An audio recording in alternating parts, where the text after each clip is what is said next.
अस्सलामु अलैकुम व रहमतुल्लाहि व बरकातुहू। Welcome back to another vlog. जी, आज का टॉपिक है हमारे पास, हम एक्चुअली आपको बताने जा रहे हैं कि living cost in Oman, मस्कत, specially मस्कत में कितनी होनी चाहिए। एक फैमिली को मस्कत में सेटल होने के लिए मिनिमम कितनी कॉस्ट, उनका एक्सपेंस हो सकता है।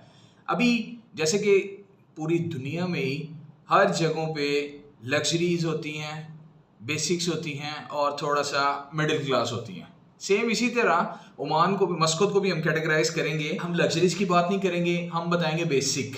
ठीक है, मिनिमम एक्सपेंस क्या होता है। ठीक है, यहाँ पे लिविंग कॉस्ट मिनिमम आपको सबसे पहले बताएंगे हाउस रेंट का।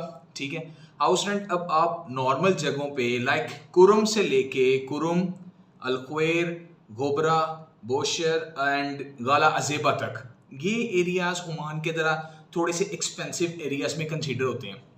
मिडिल, ज़्यादा एक्सपेंसिव नहीं, लग्जरीज में नहीं। लग्जरीज में आता है waves and Muscat hills, Madina आम, मदीना काबूस, ये एरियाज लग्जरी में कंसीडर होते हैं, तो इनको हम डिस्कस नहीं करेंगे। कुरुम से गाला तक के जो एरियाज हैं वहाँ पे आपको जो हाउस रेंट आता है वो एस्टिमेट है, मंथली रेंट आएगा आपको 100 से लेके 160 170 अराउंड 1 BHK के लिए।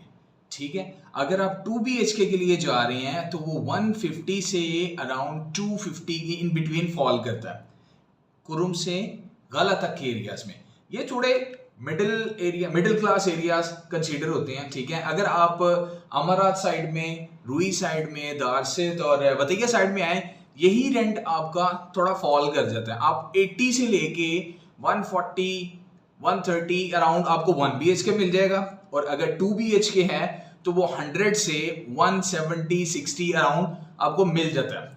अच्छे फ्लैट, साफ सुथरे, नीट एंड क्लीन। अमरात में भी काफी नीट एंड क्लीन नए फ्लैट है। चलिए, बेगम साहिबा तरह चली गई थी काम के लिए, तो मैं चलो मैं कंटिन्यू करता हूँ। नंबर 2 पॉइंट है आपके पास ग्रोसरी। ठीक है, ग्रोसरी आपको एक कपल विद 2 किड्स अराउंड 120-150 आपकी मंथली ग्रोसरी हो जाती है। इसमें इजीली आप कर सकते हो। ये बहुत बेसिक्स हैं, इसमें बहाने इंक्लूड नहीं है। यानी ये नहीं है कि आप होटलिंग भी कर रहे हैं और ग्रोसरी सारा कुछ मिला के 150 तक हो जाएगा, नहीं। बाहर खाने नॉर्मल भी हैं, एक्सपेंसिव भी हैं। ठीक है, ये सिर्फ ग्रोसरी लाइक आपकी बेसिक नीड्स जो घर की होती हैं विद बच्चे। तीसरे नंबर पे पॉइंट आता है आपके पास स्कूल फी। ठीक है, बच्चे स्कूल गोइंग हैं, अगर तो आप इंटरनेशनल स्कूल्स में नहीं जा रहे, ये इंटरनेशनल स्कूल्स की नहीं, आपके लोकल कंट्री स्कूल्स की बात कर रहा हूँ, जैसे कि पाकिस्तान स्कूल ऑफ मस्कत है, वहाँ पे नॉर्मल बच्चे की फ़ी 35 to 50 रियाल इन बिटवीन होती है। इसी तरह इंडियन स्कूल है, उनकी 60 to 80 रियाल। श्रीलंकन स्कूल है, उनकी भी अराउंड यही है। अगर आप इंटरनेशनल स्कूल्स की तरफ जाते हैं तो 100 150 200 पर मंथ फीस उनकी है, ये नॉर्मल है। फिर आप देख लें आपके कितने बच्चे हैं, और बच्चे ज़्यादा हो तो फिर उस हिसाब से कंसेशन भी मिल जाता है स्कूल से, लेकिन मिनिमम फ़ी 35 से ऑनवर्ड। एडमिशन फ़ी हर स्कूल की वेरी करती है school to school. Pakistan school Muscat की अलग होगी, इंडियन स्कूल की मस्कत की अलग होगी, इसी तरह श्रीलंकन स्कूल और जितने भी स्कूल्स हैं इनकी एडमिशन फ़ी अलग होगी। नंबर 4 पे हमारे पास आता है, अगर आप मस्कत में ही रहते हैं और आपके इर्द गिर्द पास में ही ऑफिस आपके, तो आपको एक महीने का एक मिनिमम एक्सपेंस आपका जो है पेट्रोल का, अगर आप बहुत ज़्यादा घूमने नहीं जाते तो 60 to 80 रियाल 90 रियाल तक आपको पर मंथ सिर्फ पेट्रोल की कॉस्ट आ सकती है। ये मिनिमम है। अगर आप घूमते फिरते हैं तो फिर आप उसी हिसाब से इसमें ऐड कर सकते हैं। अच्छा, नंबर 5 पे हमारे पास आती है ट्रांसपोर्टेशन। ट्रांसपोर्टेशन आपको पब्लिक ट्रांसपोर्ट भी अवेलेबल है यहाँ पे, और टैक्सीज वगैरह वो भी हैं, लेकिन taxi as compare to buses expensive पड़ती है। मैं सजेस्ट करूंगा उससे बेहतर है कि आप अपनी कोई गाड़ी रख लें, अपनी पर्सनल कन्वीनियंस होगी, ईजी भी है और बहुत कन्वीनियंट भी आप लोगों के लिए, और एक्सपेंस भी आपका सेव होता है। लाइक आपको 1000 से 1500 2000 रियाल में इजीली आसानी से अच्छी गाड़ी मिल जाती है जो आपके लिए बेहतरीन हो। नंबर 6 पे आते हैं मेडिकल एक्सपेंसेस। मेडिकल एक्सपेंसेस यहाँ पे किसी भी आप हॉस्पिटल में चले जाएं तो आपको मिनिमम जो कंसल्टेंसी फी होती है 4 से 5 रियाल मिनिमम कंसल्टेंसी फी है। मेडिकल यहाँ पे थोड़ा सा एक्सपेंसिव रहता है।